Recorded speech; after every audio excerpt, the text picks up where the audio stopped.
Olá, vamos iniciar esta aula de revisão dos conteúdos de análise de algoritmos.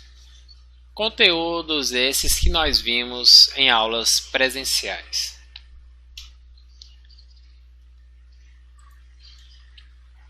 Nesta aula, a agenda iremos focar em três tópicos principais da análise de algoritmos. Primeiro, vamos fazer uma revisão da função de complexidade de algoritmos. Em seguida, vamos fazer uma revisão do comportamento assintótico de funções e também das classes de comportamento assintótico de funções. E, por fim, nós vamos ver algumas técnicas para análise de algoritmos recursivos.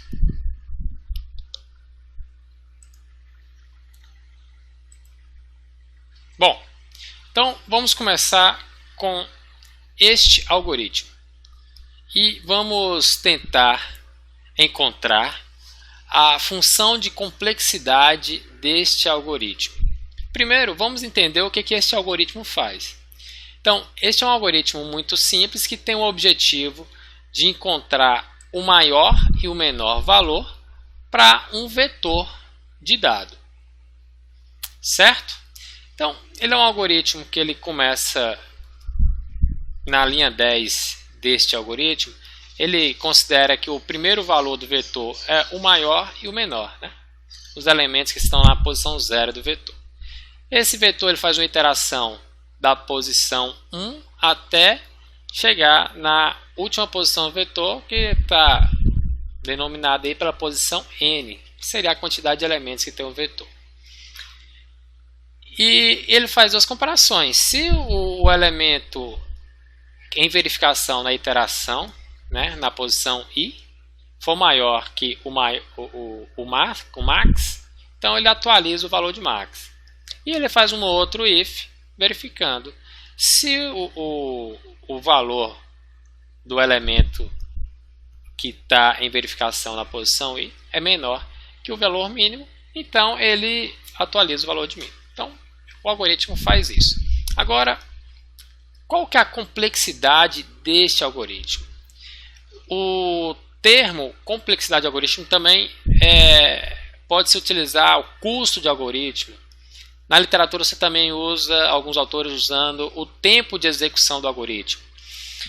Isso consiste no número de vezes em que a operação relevante do algoritmo é executada.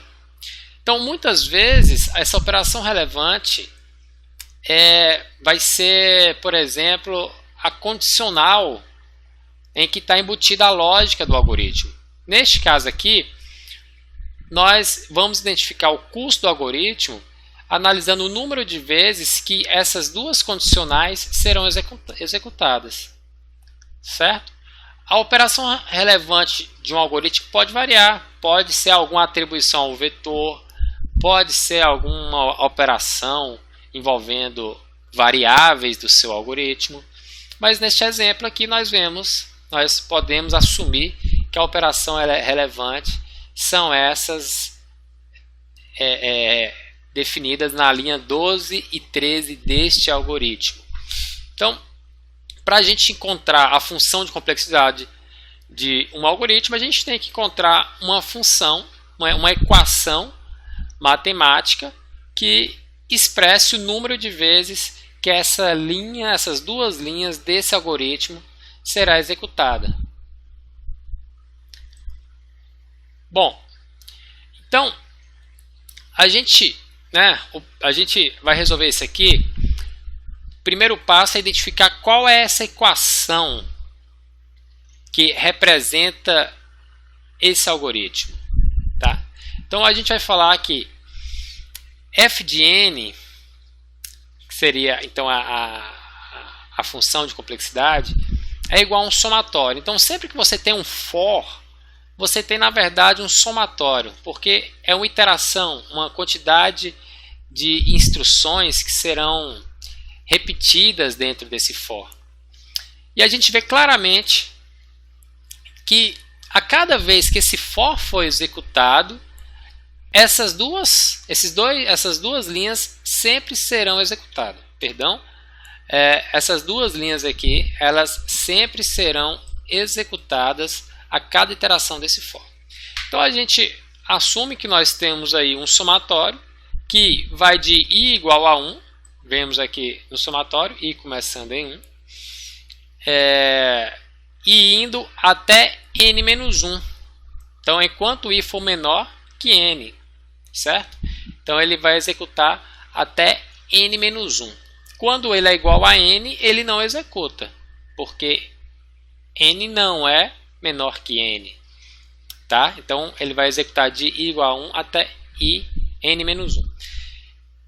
E o número de operações relevantes executadas a cada iteração desse for é 2. Esses dois if. Então, nós colocamos aqui if. Então, o primeiro passo para a gente encontrar a função de complexidade é encontrar o somatório o somatório que representa este algoritmo.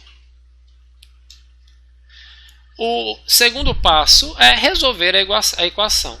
Então, vocês têm que revisar aí algumas propriedades matemáticas, tá? Então, se eu tenho um somatório de 2, estou somando 2, eu posso, né, colocar esse 2 para fora e ter duas vezes somatório de 1. O somatório de 1, nós sabemos resolver. Nós sabemos que o somatório de i igual a 1 até n-1 é igual a n-1. Então, eu tenho 2 vezes n-1, que é igual a 2n menos 2. Então, com isso, a minha função de complexidade consiste em f de n igual a 2n menos 2 para n maior que 0. Dado que se o n for igual a 0, o algoritmo ele tem um custo diferente dessa equação, certo? Bom, então, dando continuidade na nossa revisão, e o custo deste algoritmo aqui? Então, ele tem o mesmo objetivo daquele algoritmo anterior. O objetivo é encontrar o maior e o menor elemento, só que ele tem uma implementação um pouco diferente. Ele considera inicialmente que o maior e o menor elemento são o primeiro elemento do vetor. Ele faz o for de i igual a 1 até i menor que n. Entretanto, ele usa uma estrutura de if-else nesse algoritmo. Então, nós observamos aí que ele verifica se o elemento atual, né, da iteração em verificação é maior que o max. Se for, ele atualiza o valor de max. E ele somente faz essa outra verificação aqui quando esse primeiro if der falso. Se esse primeiro if sempre der verdadeiro, esse else if nunca será executado. Correto? Então, esse else if só vai ser executado quando isso aqui der falso. Então, nesse else if está sendo verificado se o elemento ele é menor que o mínimo, né, já encontrado. Senão, ele atualiza o valor de mínimo. Bom, então, nesse algoritmo aqui, tem uma particularidade. Repara nos cenários. Para este algoritmo, é necessário observar os cenários. Nós observamos aqui que quando o algoritmo recebe um vetor em ordem crescente, como exemplo, um vetor com os valores 1, 2 e 3, ele sempre faz uma verificação. Por quê? Sempre vai dar verdadeiro esta verificação aqui. Sempre o elemento do vetor vai ser maior que o max. Então, esse else if nunca será executado. Entretanto, quando este algoritmo recebe um vetor em ordem decrescente, como por exemplo com os valores 5, 4, 3, 2, 1, esse if será verificado, irá dar falso, e este else if sempre será executado. Então você sempre tem duas verificações. A operação relevante do algoritmo sempre será executada duas vezes quando o vetor estiver com a ordem decrescente. Então esse é o tipo de algoritmo em que você tem três cenários. Você tem o melhor caso. Então você vai ter o melhor caso, que vai ser um somatório começando de igual a 1 e indo até n-1, sempre somando 1, que o resultado será n-1. No pior caso, você vai ter duas verificações, em que o resultado vai ser 2n-2. E aí você teria que também calcular o caso médio. Como que a gente poderia calcular o caso médio para esse algoritmo? Né? A gente poderia, né, dado que a gente não conhece as probabilidades de número de vezes que será feita uma comparação e do número de vezes que serão feitas duas comparações, a gente pode assumir que metade das vezes será feita uma comparação e metade das vezes serão feitas duas comparações. Então a gente teria que considerar aí, né, dois somatórios, começando de igual a 1 e aí a gente consideraria a metade dos elementos do vetor, então n-1 sobre 2, tá? Considerando que vai fazer uma verificação. E a outra metade dos elementos do vetor, então de igual a 1 até n-1 sobre 2, também seria feita aí, neste caso, duas verificações. E aí é você calcular essas propriedades matemáticas aí e você vai encontrar aí o valor 3n-3 sobre 2. Então, tem que prestar atenção que, de acordo com a entrada de dados em um algoritmo, você pode ter diferentes cenários para analisar o custo de um algoritmo. Então, quando a gente fala do comportamento assintótico de funções, é importante a gente prestar atenção que a gente está preocupado com problemas com a grande quantidade de dados.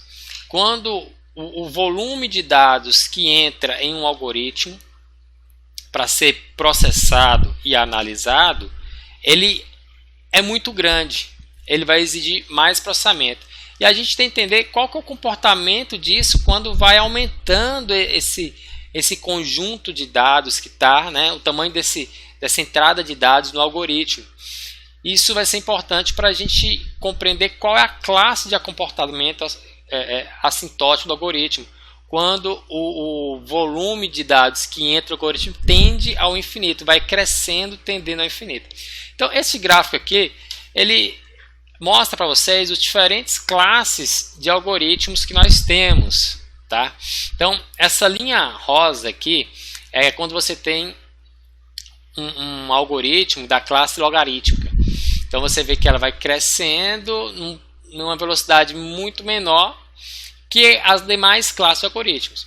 Essa linha preta, ela representa aí, né?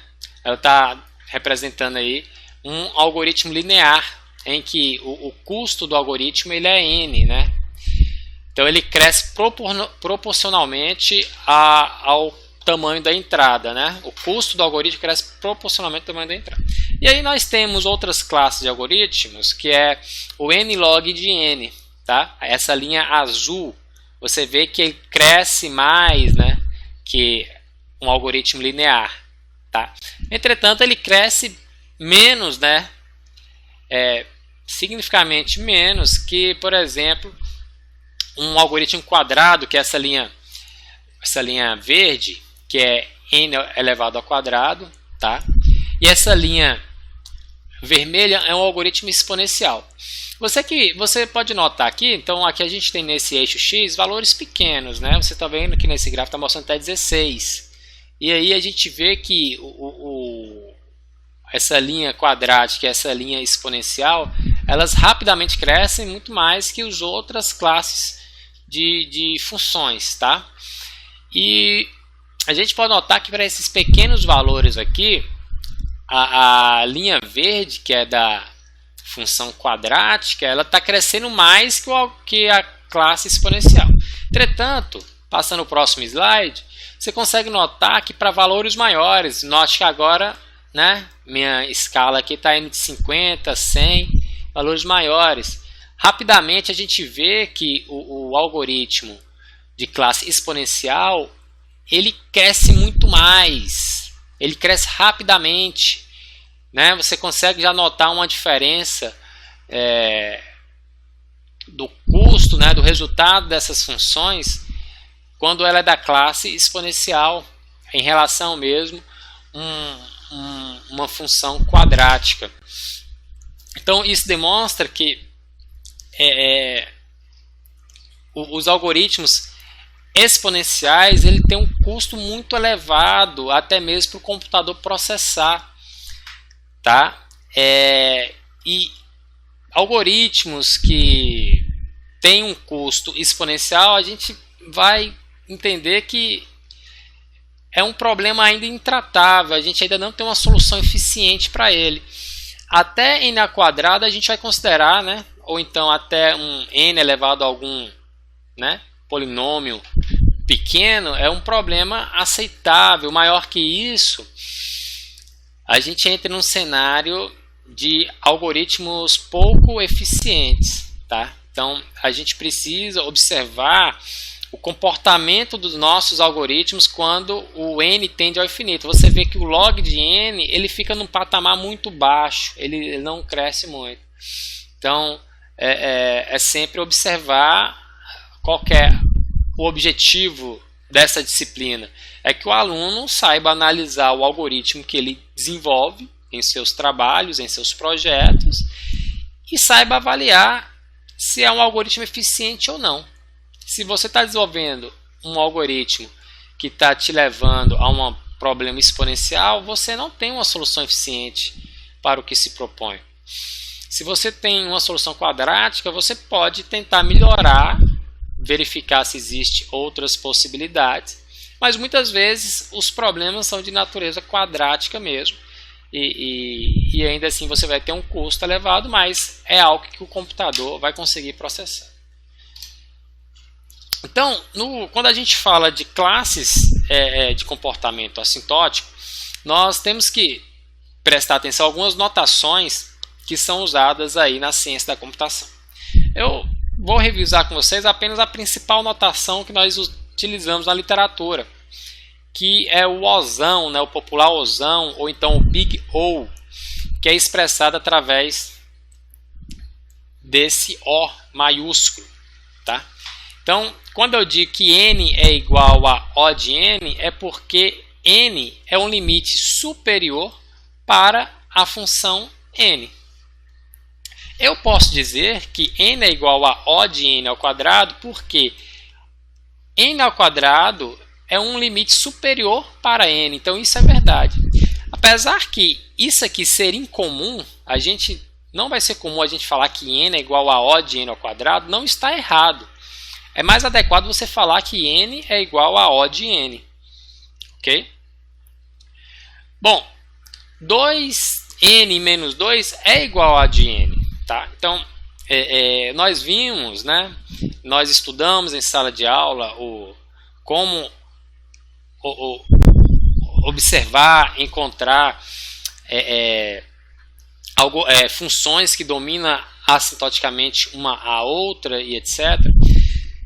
E o macete que a gente viu em sala de aula é que a gente pode eliminar as constantes envolvidas numa função para a gente poder analisar. Então a gente viu que n é igual a O de n. Aqui, rapidamente a gente consegue observar que 2n menos 2 é igual a O de n. Basta eu remover aqui esse 2 e remover esse menos 2, eu vou ver que n é igual a O de n de O de n. Mesma coisa se aplica aqui. Eu tenho 2n ao quadrado mais 2000 é igual a O de n ao quadrado. Para eu resolver isso aí rapidamente, é só eu eliminar as constantes e aí eu deixo apenas a parte variável. N ao quadrado é igual a O de n ao quadrado. Tá? Então, essa função domina assintoticamente esta. A mesma coisa a gente vai fazer aqui. eu tenho essa função 2 elevado a n mais 2n mais 500. Eu vou eliminar então as constantes. Sobrou essas duas variáveis. Tá? Eu posso ignorar os elementos que tem menor, vamos falar assim, está numa classe assintótica menor, ignoro. Então eu vou analisar só isso aqui, 2 elevado a n é igual a 2, O de 2 elevado a n.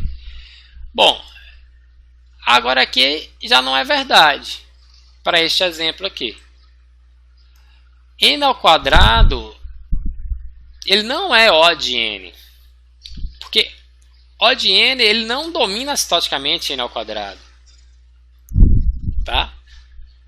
Então isso aqui ele não é verdade. E o mesmo problema é aqui.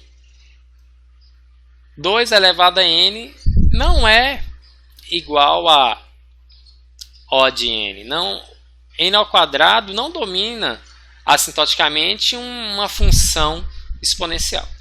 Então a gente tem que lembrar dessa notação Big O, tá? Para nós expressarmos o comportamento assintótico de uma função, de um algoritmo que você venha desenvolver, basta você expressar essa notação e expressar da maneira mais adequada. Então, se você tem uma função que o custo dela é n, você pode simplesmente expressar que ela é O de n. Não está errado você falar que ela é O de n ao quadrado, só que você vai tentar fazer num limite assintótico firme. Então, coloque no mesmo de um limite assintótico firme para você expressar qual é o comportamento assintótico de um algoritmo. Bom, agora vamos para a última parte desta revisão, que é sobre as classes sobre a análise de algoritmos recursivos, tá? E as técnicas envolvidas para a gente conseguir analisar esse tipo de algoritmo. Nós já fizemos aqui a análise de alguns algoritmos não recursivos. Algo é sempre baseado no somatório. Entretanto, quando a gente vai analisar algoritmos recursivos, exige um pouco mais de atenção, existem técnicas diferentes para a gente conseguir encontrar a função de complexidade deste algoritmo. Vamos usar como exemplo esta figura. Eu tenho um algoritmo com o nome pesquisa, né, uma função pesquisa que recebe n, que faz uma verificação. Se n for menor ou igual a 1, então ele inspeciona o elemento e encerra. Isso aqui é o que a gente chama de caso base do algoritmo recursivo. Se ele não entra nesse if, ele vai executar esse trecho aqui.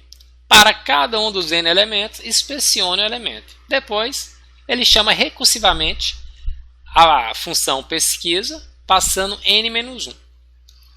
Então, isso aqui é o que a gente vai chamar de chamada recursiva. Tá? Então, eu tenho aqui o caso base. Ele entrou nesse if, ele encerra. Se ele entrar nesse else, ele vai chamar recursivamente esta mesma função. Então, esse é o princípio de qualquer algoritmo recursivo. Você sempre vai ter um caso base e sempre vai ter chamadas recursivas. E na análise de algoritmos, você tem que expressar, como primeiro passo, você tem que expressar esse algoritmo recursivo por meio de uma equação recursiva.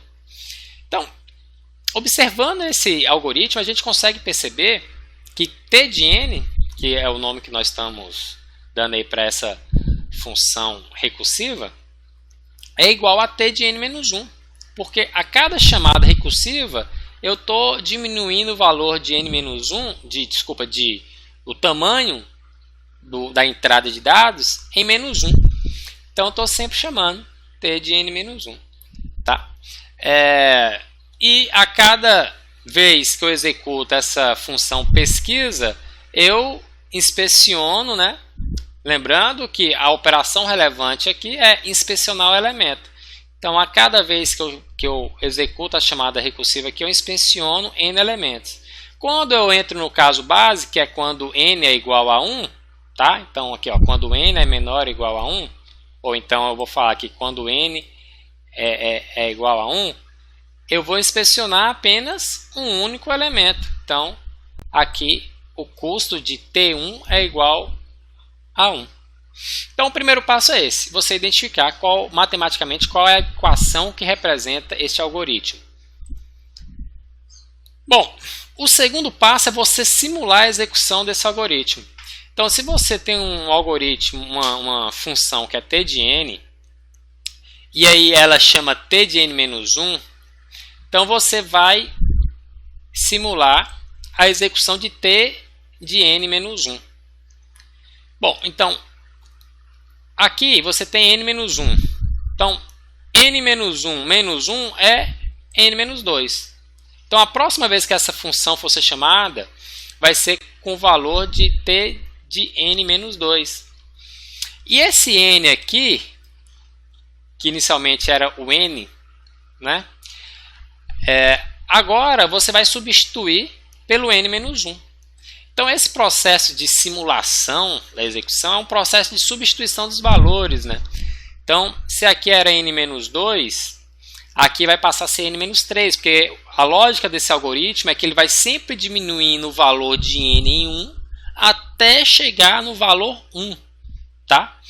Então, aqui era n-2, n-2, e aí a gente vai simular que isso aí vai acontecer várias vezes, até você chegar aqui no t de 1.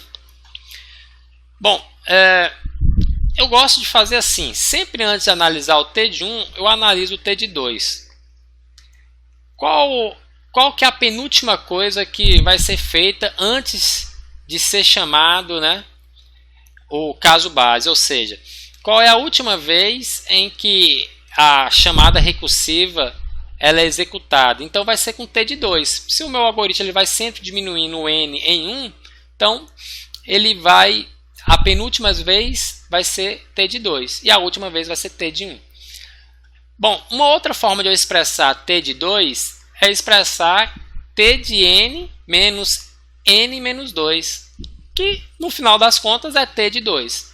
Isso me ajuda a eu enxergar matematicamente como é que vai ficar essa minha recursividade. Então eu sei que aqui eu tenho t de n menos n menos 1 mais n menos n menos 2. Observa aqui eu tinha n menos 0, aí depois eu tive n menos 1, n menos 2, e aí, vejam bem, eu vejo que o meu algoritmo, ele sempre foi subtraindo por alguma coisa. Ele sempre foi subtraindo pelo mesmo valor que está aqui. Né? N menos 1, N menos 2. Então, aqui eu tenho agora N menos 2. Então, N menos N menos 2. Então, a forma de eu simular a execução é observando como que vai sendo modificado esses valores de N a cada chamada recursiva. Bom, na execução de T de 1 ou T de N menos N menos 1, né, que são equivalentes, a gente viu que o caso base eu vou executar apenas uma vez. Bom, com isso eu consegui simular a execução desde a primeira chamada recursiva, né? Desde a primeira chamada recursiva aqui da minha função, desde a primeira chamada do meu algoritmo, até a última chamada no caso base. O que nós temos que fazer agora após simular a execução? A gente pode simplificar as coisas. Por exemplo, eu tenho o T de 1 aqui, né? Esse aqui é o T de 1. Eu posso cortar aqui. Esse T de 1 aqui eu consigo eliminar com esse aqui. Esse T de 2 eu vou conseguir eliminar com alguma coisa que está nesse meio do caminho aqui. Alguma coisa que estava nesse meio do caminho aqui, eu vou poder eliminar com esse T de n-3. Esse T de n-2 eu vou eliminar com esse T de n-2. Esse T de n-1 aqui eu vou eliminar com esse T de n-1. Então, após eu simplificar, vocês podem reparar que me sobrou aqui um somatório. T de n é igual a um somatório de n, n-1, n-2, n a menos n menos 2 mais 1. Tá? Então, o terceiro passo é a simplificação, como eu mostrei para vocês. E aí, olha só, como eu falei, no quarto passo a gente identifica esse somatório. Então, após simplificar, nós vimos que sobrou aqui o n. Então, temos aqui o t de n. E sobrou aqui o n menos 1. Então, aqui eu tenho o n menos 1. Sobrou aqui o n menos 2, mais um monte de coisa aqui. Né? Faltou um maisinho aqui, ó. Aí eu tenho aqui o somatório, né? Na penúltima vez que vai ser feito, eu vou somar aí mais n menos 2. Somei aqui. E por último, eu vou ter o somatório de 1. Somei aqui. Tá. Então, repara bem. A gente tem um somatório que vai de 1 até n. Consegue observar isso? Aqui é 1, aqui é 2. Aí aqui vai ter várias coisas. Vai ter o 3, o 4, até chegar no n menos 2, n menos 1 e no n. Então, eu posso expressar isso aqui por meio de um somatório de i igual a 1 até n. Somando sempre i. Que eu vou somar 1, 2, 3, n menos 1, n menos 2, n menos 3. Então, você identificou o somatório, a forma de resolver agora é igual você resolve qualquer equação de somatório. Então, após a gente fazer os cálculos, a gente vai ver que o t de n vai ser igual a n ao quadrado sobre 2 mais n sobre 2. Então, eu posso falar que o comportamento assintótico deste algoritmo é quadrático, tá? Ele é expresso através de O de n ao quadrado, certo? Então, daquela forma que nós resolvemos o problema de recorrência. Aqui a gente tem um caso especial. Vamos pegar esse outro exemplo. Observa aqui que eu tenho duas chamadas recursivas. T de n é igual a 2t de n menos 1, tá? Então, o que é importante na hora de você simular a execução desse algoritmo? Então, aqui, ó, você tem t de n igual a 2t de n menos 1. Então, você tem que considerar que essa chamada recursiva t de n menos 1 vai ser executada duas vezes. Tá?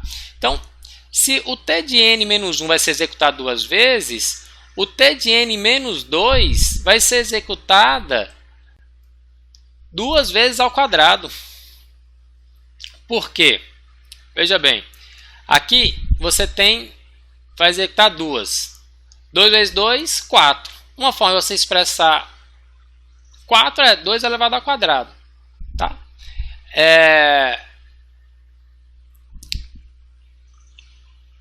Bom, e aí, outra observação.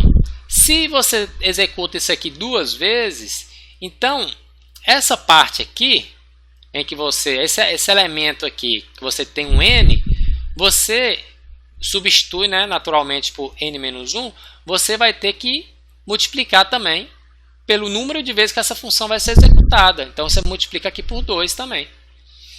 E assim sucessivamente. Então, se t de n menos 2 vai ser executado duas vezes elevado ao quadrado, t de n menos 3 vai ser executado duas vezes elevado ao cubo. Certo? Por quê? 2 ao quadrado vezes 2 é o quê? 2 elevado ao cubo. Então você vai expressar isso aqui dessa forma. Tá? N menos 1 é o quê? N menos 3. E aí lembrar também que aqui vai ser 2 ao quadrado. E aí vocês vão repetir o mesmo processo, né? Vocês vão ter que fazer a assimilação de quando que vai ser a última vez que vai ser executado, quando que vai ser a última vez que a chamada recursiva vai ser executada, para você conseguir resolver o algoritmo. Agora, para um último exemplo da nossa revisão da análise de algoritmos, vamos considerar aí esse caso, quando você tem uma chamada recursiva em que o tamanho de n é dividido ao meio a cada chamada recursiva. Então isso vai servir de exemplo para cada vez que você tem um n que você vai dividir ele em partes menores. Isso vai ser muito comum em algoritmos que usa a estratégia de divisão e conquista, tá? Então, olha essa equação aí. T de n é igual a T de n sobre 2 mais n. Como é que a gente vai resolver isso? A gente já sabe resolver sempre subtraindo 1, né? Vai diminuindo por 1, você consegue, ver de quando você vai de n até 1. Aí fica fácil. Agora, e quando é n sobre 2? Complicou, né, pessoal? Ficou um pouco mais difícil mesmo. Como que nós iríamos resolver isso? Então, a gente resolve isso, ajuda a gente a resolver isso, um macete.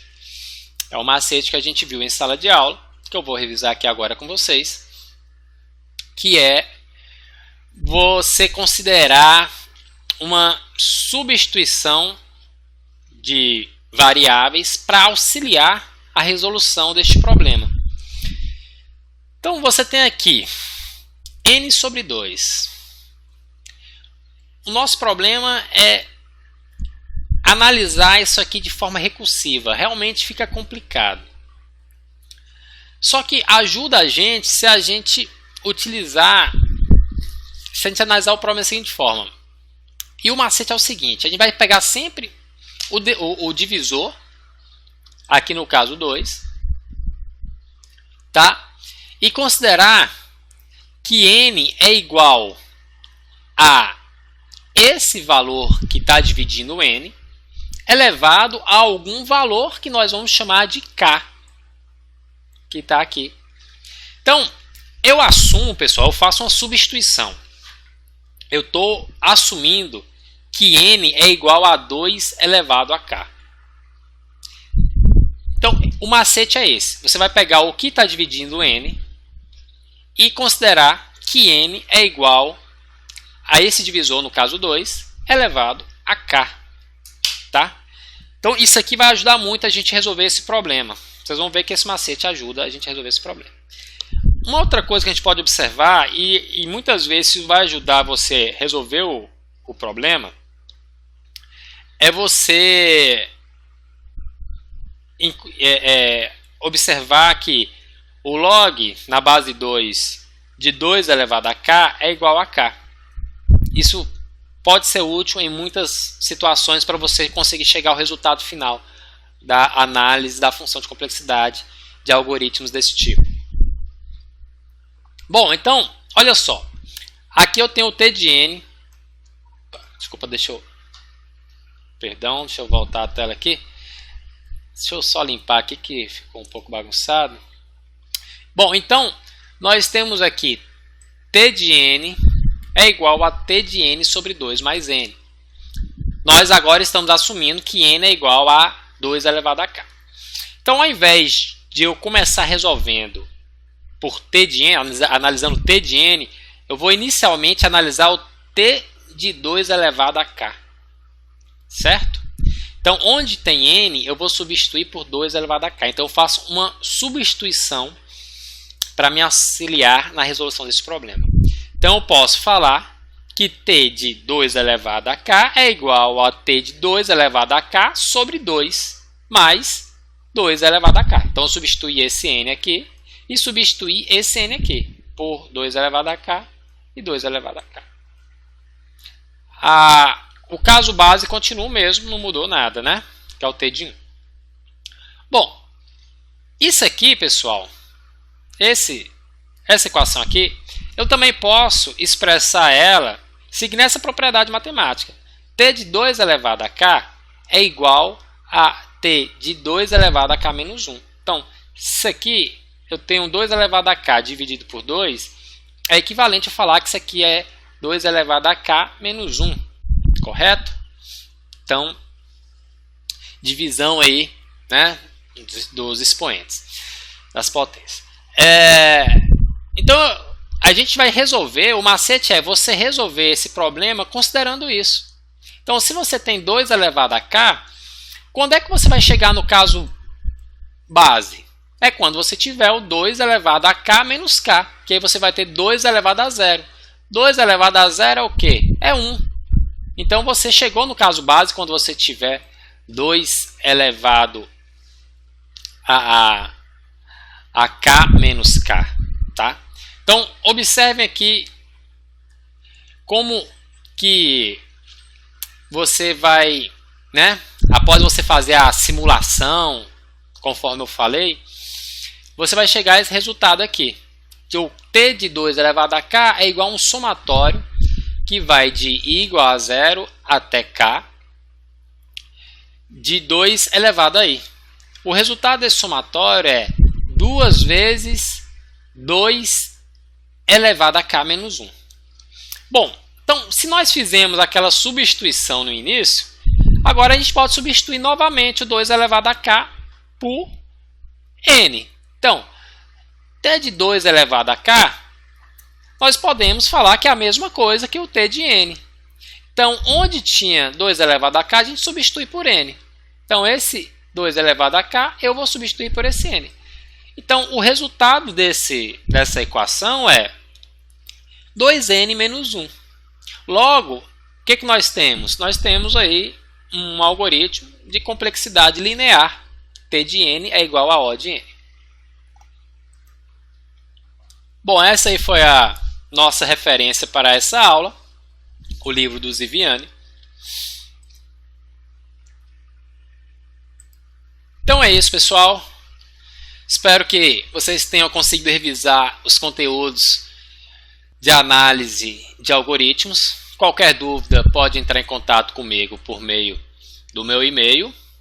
Também estarei disponível para sanar dúvidas nos fóruns que teremos regularmente, toda semana, 2 vezes na semana, e também as monitorias que nós temos na disciplina por meio dos alunos Edilane e Diego. Então é isso, muito obrigado e bons estudos.